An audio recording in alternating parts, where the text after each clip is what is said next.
Good evening, school board. My name is Shyla Waldron. I'm the Assistant Director of Human Resources for the Linn-Wilsonville School District. And with me tonight is... Hello again. We are here to present the proposed agreement reached between the Linn-Wilsonville School District and the Oregon School Education Association Bargaining Unit. We're truly grateful for the collaboration and partnership that we have in this process from Mary as the president of OSEA and from the OSEA bargaining team.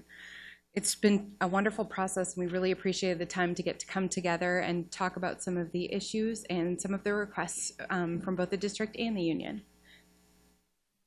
So I just wanted to take a minute to tell you one of the favorite things that I've had in serving on or for OSEA is the relationship building and the collaboration that we have all been practicing with our district leadership. Our leadership works with us. They keep an open mind and they really listen when we have thoughts and concerns.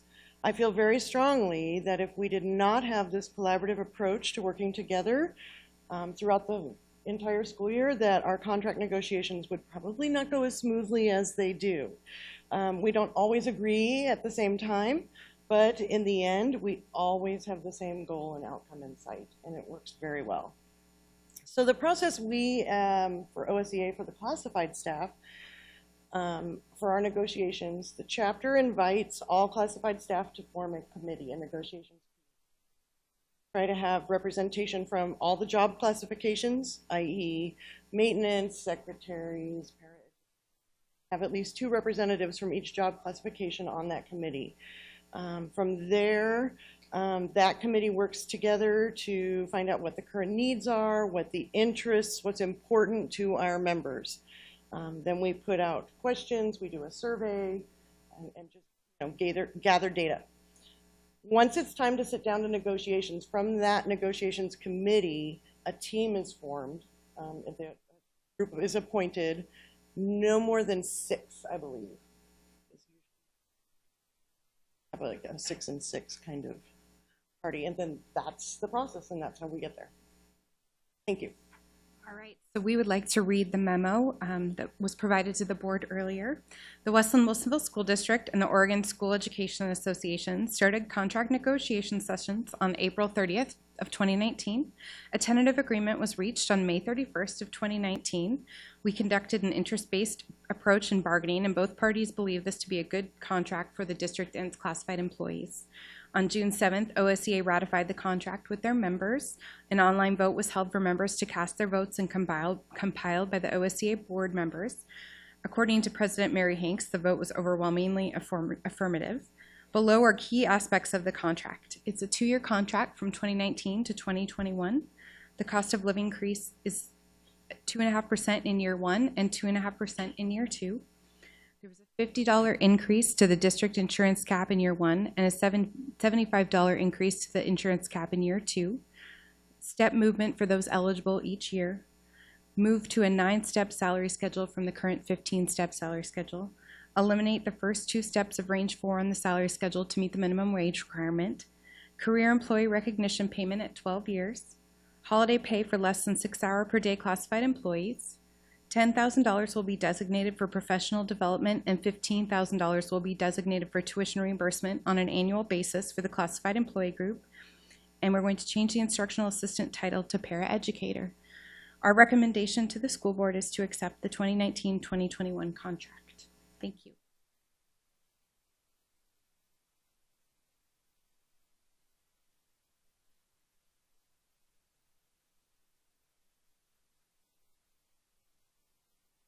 I was going to move to approve it so we could discuss. Yeah. I move that we approve the, sorry, I'm just looking for the, I move that we approve the OSEA bargaining agreement for 2019 to 2021. Second.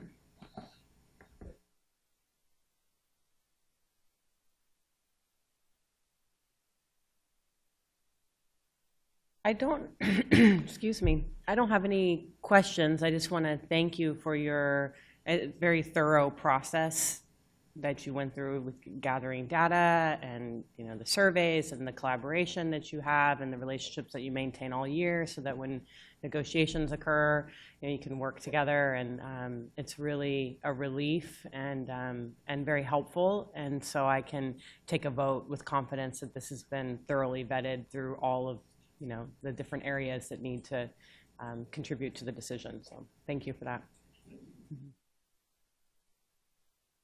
And I'd just like to add that I do think that these proposed changes and are really good at acknowledging and recognizing the work of our classified employees. I'm also very grateful, and I'm hoping you'll help communicate that, that not just for the work that they do, but that our district and OSEA can communicate so openly and clearly with each other and in a constructive and positive way that they can, you know, come together to achieve what's best, not just for, you know, the employees themselves, but this benefits our students. So thank you. I would just like to recognize, Mary, your leadership. This is a volunteer role that she's playing, and on top of the work that she does on a daily basis in our schools, she steps into this role to support her colleagues, to navigate things that might come up in a way with tremendous positive presumption, with graciousness, with a listening ear, with a big heart, and a lot of open communication. And to have a leader like that in our association is such a gift for district staff, for our board. And I want to thank you for your service this year. And I think you're serving next year as well. Thank you, Mary, for all that you do and for making this process so collaborative and also a lot of fun. We enjoy each other's company, and it really is a kind of experience where we want to just come out with a win-win for everybody. So thank you, Mary, for your leadership. Appreciate it. I wanted to echo that, Mary. It's been a pleasure getting to know you, and the collaborative way that the contract was negotiated is deeply appreciated, and I hope it conveys the deep appreciation that the board and the district have for classified employees. And thank you, Shyla, for your participation. Well, and I wanted to say thank you as well, Mary. I was impressed by the amount of changes to the contract that weren't necessarily budget busters, but were thoughtful to improve the quality of lives of our classified staff. And it was clearly that they were speaking, and as the representative, you were clearly listening. And thank you to the district staff for being flexible and creative and creating a contract that both sides are happy with. Thanks. I was very pleased, as you were saying, like really creative. My additional comment is it not just makes it like more livable for the employees, but it really makes it beneficial for the district as minimum wages increase, in my opinion, because this reflects an actual living wage, not just felt good for everybody. And I actually do have one question. I know that the change in the title to paraeducator was to keep it in line with the changing titles, as I understand, in the industry. So this is not just West Linn-Wilsonville who's changing the way that we talk about instructional assistants. Can you speak to anything about why, so that I can answer that question when I'm in the public and people ask me, why do we call them paraeducators now instead of instructional assistants? It's becoming a more national kind of norm. So many different words for the same instructional, educational assistant. Another one, I can't even think of it. Paraprofessional, that's it. And so I think one of the more just standard national norms is becoming multiple titles to mean one thing. I think it's an acknowledgement, too, of the professionalism that comes with that role, as many of our paraeducators do come alongside teachers in classrooms. Many of them go out and begin to get their teaching degree or see themselves really committing to that work. And alongside that comes a lot of learning around matters of education, how education works, instructional methodologies, and they really begin to grow in their professionalism. And so it's a term that acknowledges that growth and that level of work. So. Well said.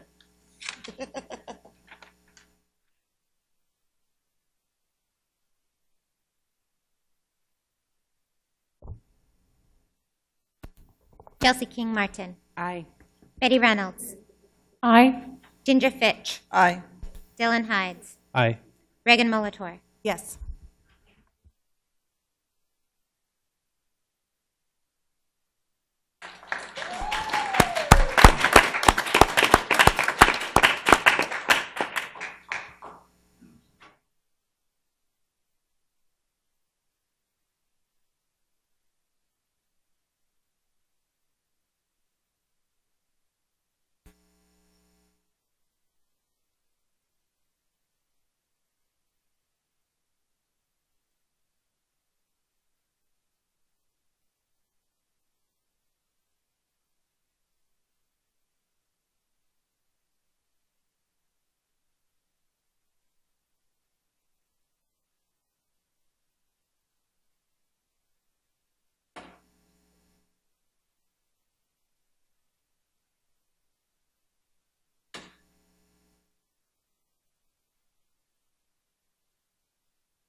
Thank you for coming. This is the time that we have for public comment. It is the board's desire that we collect public comment in a manner that fosters and encourages public input. And that's why we have board goal number 3. To help effectuate this goal, the board wants to remind the public about these principles as we move forward. This is a time the board uses to collect information rather than engage in a dialogue. The board encourages speakers not to mistake that the board's silence is a lack of interest or care. We're listening carefully, and often we're taking notes during your comments. If a community member is asking us to take action or provide information, you should make sure that I have your contact information either on the sign-in sheet or you provide it to Ms. Douglas. And that will allow us to have the appropriate person respond to you. The board requires each speaker to provide your name and address. If you have concerns about providing this in a public forum, you should meet with Ms. Douglas or myself right now or when we take a break. Public comment time is not a forum for singling out individual district employees or students for complaints. This is not a time for singling out individual students or district staff for complaints. If you have a complaint about a specific student or students or a staff member or a district employee, you cannot identify the individual, provide information that would allow us to extrapolate that information. And those complaints have a different process. And again, you can contact me during the break after public comment or Ms. Douglas, and we can provide that process to you. If I think you're violating that, I will stop you in the middle of your comments and ask you to speak with me, and we'll temporarily suspend it so I can again articulate that rule and make sure that you understand the parameters. Also, Dr. Aaron Downs or Dr. Pryor or any of the other principals here can help you with that. If you think that what you have come to say today might violate that rule, speak with someone beforehand.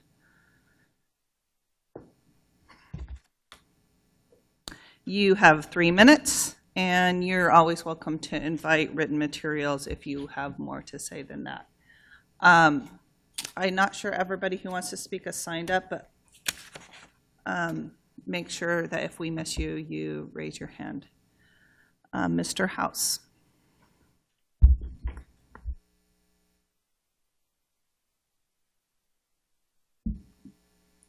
My name is William House. I reside at 3483 Cascade Terrace in West Linn. I want to thank you for giving me the opportunity to speak this evening. I'm speaking on behalf of the West Linn Alliance for Inclusive Community. I'm also a parent with two of my youngest children still in the school district. This evening, I wanted to provide comments on the need for our students to have clear guidelines on how to deal with bigotry, racism, and hate speech at school. House Bill 3409 is currently moving through the legislative process in Salem. House Bill 3409 calls for the implementation of policies that address the use of derogatory or inappropriate names, insults, verbal assaults, profanity, or ridicule that occurs at interscholastic activities. I would suggest that if we can create these guidelines for behavior on our sports fields, then we should be able to create those guidelines in the daily activities that occur in our schools. As Superintendent Kathy Ludwig wrote in a communication to parents, and this was following the school shootings in Parkland, I quote, "We also need to remain relentless in our pursuit for inclusive and welcoming communities. Every decision should be made and every action taken with the belief that we're a district where children feel safe and included, connected, and they know where to go when feeling anxious, depressed, angry, or threatened." The Alliance agrees. Board Policy JFCF, hazing, harassment, intimidation, bullying, menacing, cyberbullying, teen dating violence, and domestic violence, specifically defines the act, and I quote, "creating a hostile educational environment, including interfering with the physical well-being of students," end quote, is defined as an act of harassment, intimidation, and bullying. We believe that acts of bigotry, racism, and hate speech fall into this same category. At the school board meeting on December the 4th, 2017, the West Linn High School United Club and the West Linn Alliance specifically asked for clear guidelines to be provided to students concerning the reporting and subsequent investigation of incidents of harassment, intimidation, and bullying. We've heard from parents, the community, district leadership, and most importantly, the students themselves have supported these clear guidelines. The Alliance hopes that you consider these voices and provide guidance to our students, the guidance they have asked for, guidance that is needed in the form of published JFCF administrative regulations that specify when, where, and how to file a complaint, and a step-by-step process describing how the complaint will be investigated and resolved. I know that you're all aware that other districts, like North Clackamas, have already taken this step. North Clackamas District is recognized for their strong, proactive position on equity and inclusion. They have a working model for a clear and effective complaint compliance process. The West Linn Alliance for Inclusive Community urges you to support our district's commitment to equity and inclusion and to issue clear administrative regulations supporting the board policy JFCF. Thank you very much for the time and for your consideration. I've sent all of you copies of this via email, so you have that in your records.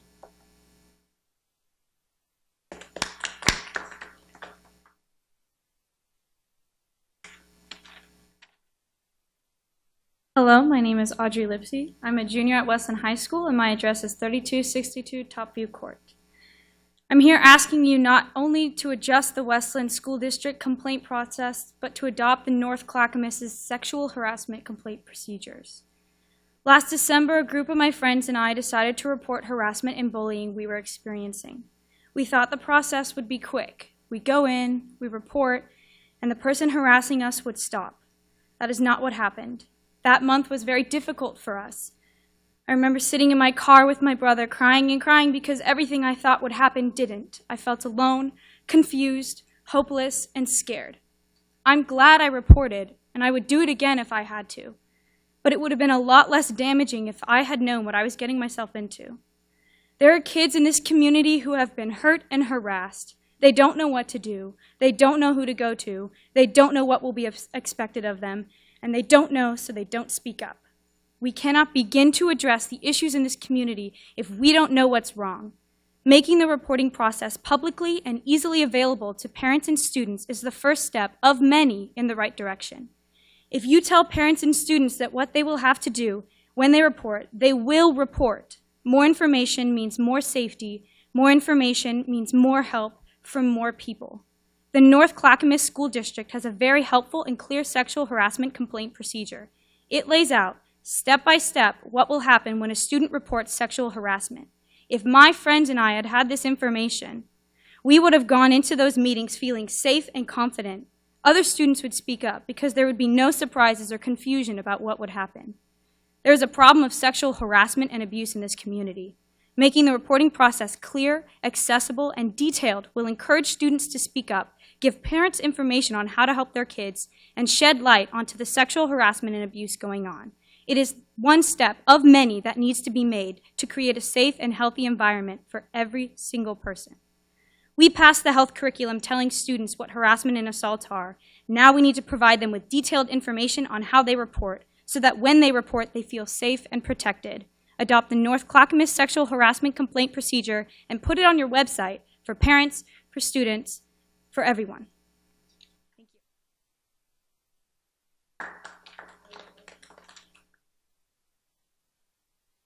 Hello, my name is Moya Moses, junior at Westland High School, and my address is 2455 College Hill Place, Westland. Thank you for adding the updates regarding board policy on harassment and bullying to your agenda today. I have seen the updates and the current complaint procedure and was shocked. One, because I'd never seen the document in my life, nor known where to find it, and two, because the writing is very, very vague.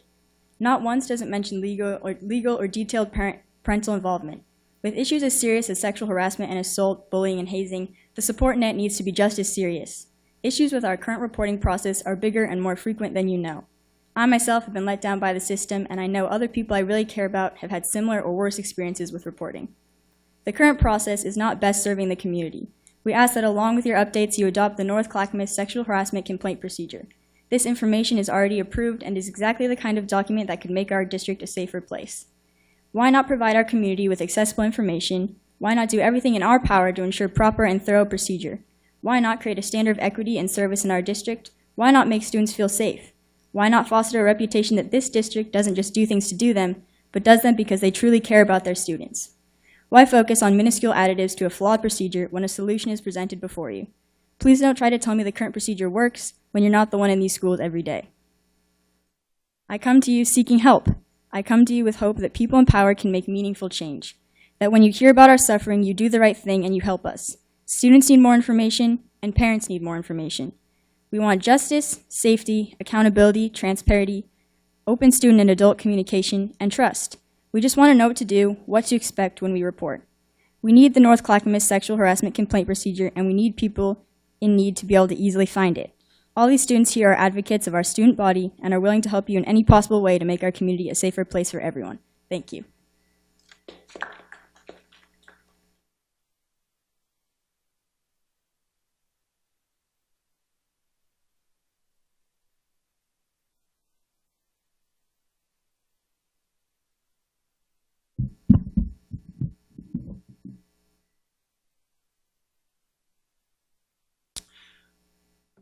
Hi, my name is Hayden Misra. I am a Westland High School class of 2019 graduate, and I'm grateful for this opportunity to address you, the school board. I live at 2057 Wellington Drive. Before I go on, I would like to stress the importance of implementing this North Clackamas procedure. I'll go on to say that in my time at Westland High School, I've been disappointed both in the prevalence of sexual harassment in our community and the steps taken by school officials in response to accusations of harassment. As someone fortunate enough to not have been directly harmed by sexual assault or violence, I can only imagine what young people in our community have to go through throughout their choice to pursue action against those who've harmed them. But what I and many of my friends and colleagues have seen, especially in recent years, is a lack of initiative in our school community to accomplish the significant and simple goal of making girls and women in our community feel safe. On some surface level, I am glad that these people are not being harmed by their name being associated with their actions.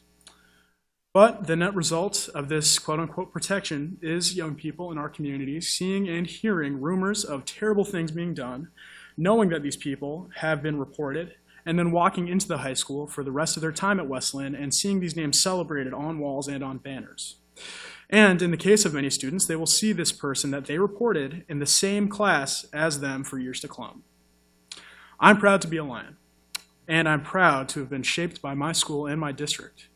And while I'm proud of the advancements we as a community have made in the language we use to describe these situations, what is the point of improving and developing rules and regulations if we as a community do not see consequences to actions? I and all the others who sit behind me understand the protections that these perpetrators have under the law from their names being disparaged.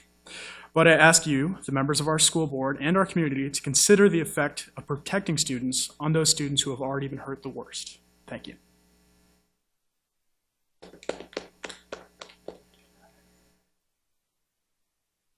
Wallace Milner.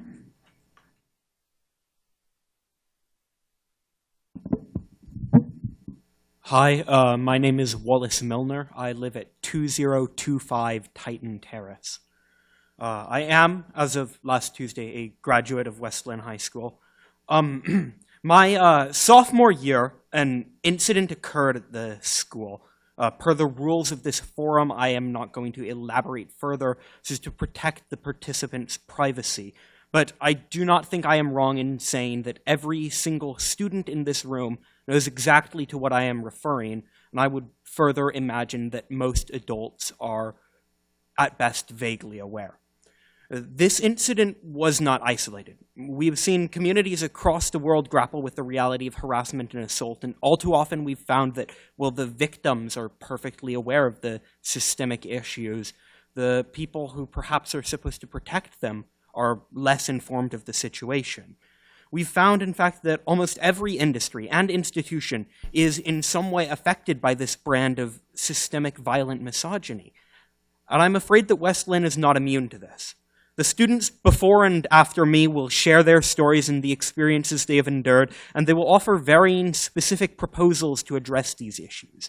I wish to address the problem more broadly. Here, I'm forced to talk around an incident that every student is aware of. Doing so does not protect the privacy of the participants. Their names have been known for years and shared in rumors. The vacuum created by administrative silence has been filled with conjecture and with frustration. And so I wish to emphasize here, every visible, vocal, public step of progress that has been made thus far has been made as a consequence of student action. And while there may have been steps taken behind the scenes, to myself and to my peers, all we have been able to see is this conversation being started by students, carried out in student forum, and policies implemented that were proposed by students. It has been student voices, student organizations, and student forums that have risen to the challenge, and I'm afraid that as far as we have been able to see, it has been adults who have failed. If this board and this district feel they, as adults, are unable to address these concerns, then I call on you to allow the creation of student organizations of equal legitimacy and power to your own. But I don't believe that to be the case. No one should feel afraid in their own school. Certainly no one should be preyed on by someone with more social power than them. What is being allowed to happen is unacceptable, and I hope this board and this administration will be willing to work with students to improve the situation and prevent any students from being victimized in this way again. But so far we have seen that student voices are the only ones offering full answers in the public. We need our leaders to stand up, and we need them to be willing to do it outside of the shadows and back rooms. We need our leaders to stand up for students, because we can't do this alone. Thank you.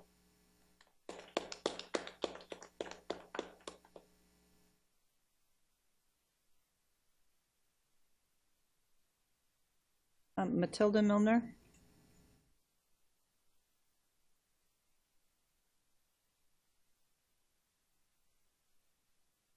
Hello, I'm Matilda Milner. I'm a sophomore at West Linn High School, and I live at 2025 Titan Terrace, West Linn. I understand the surprise that the school board may be experiencing at hearing the testimonies of myself and my peers. Usually these issues are dealt with within school or legally, not on the district level. However, the experiences that I personally have had and that my friends and peers have shared with me, and the education we receive regarding sexual harassment and assault, suggest a systemic issue that goes beyond West Linn. The way our teachers are educated on dealing with instances of harassment is insufficient. Our counselors' student outreach is underdeveloped, and our district's reporting process is vague. I personally have been uncomfortable with asking my counselors for support in similar instances for a number of reasons. It can be unclear what counselors can and will do with this information. Students fear their experiences being invalidated, hearing that their suffering is their own fault, and the difficult position they may be put in with their classmates if the matter is not handled delicately. The issue may not be with the counselors themselves, but rather with the information that gets relayed to the students. How are we to feel safe being vulnerable with our counselors if our reporting process isn't clear, specific, and consistent? In some cases, student interaction with counselors is too minimal for students to feel comfortable reporting sexual harassment and assault directly to them, and instead turn to their teachers. Teachers are required simply to view a PowerPoint and take a short quiz, essentially outlining that they are required by law to report any instances of abuse or assault. While some teachers may go the extra mile to educate themselves, and most have an underdeveloped understanding of how to handle sexual harassment specifically. The bottom line is this: reporting sexual assault is scary, and even more so when you don't know who to turn to or what may come of your report. I ask that our district adopt the North Clackamas Sexual Assault and Harassment Reporting Policy and take more steps to ensure that each student understands how to report and what the next step will be. Thank you. Thank you. Are there any others who came to testify today? Okay. When you're done, just make sure you give your name and address in writing to Ms. Douglas. Go ahead. My name is Dashiell Lipsy. I'm a junior at Westland High School, and my address is 3262 Topview Court. I want to start by saying that I believe the North Clackamas sexual harassment complaint process is something that we must adopt. I personally, last year in the hallway at my school, was standing around before class talking with several of my peers. I'm not going to say any of their names. After a little while of discussion, several of these people, 4 of them, pushed me to the ground. 3 of them held me there, while a 4th kicked me several times very hard in the anus. This was horrible. It was very painful. It was very terrifying. And it is also, by any definition, sexual assault. However, I never reported it. I didn't know what to do. I didn't know if this was serious enough to report. I didn't know anything. I had no idea what to do. So I just tried to pretend it never happened and go on my way. But even now, I think back on that, and I with dread and fear, and it's horrible to think back because that was just such a scarring, terrifying experience. And I think that a lot of people in our school district have similar or just experiences with sexual assault and sexual harassment that they're too afraid or just don't know how to report them or what to do. And I think that is something that we must address. We must have a clearer and easier reporting process because too many of us are silenced by not knowing and not being sure what we can do.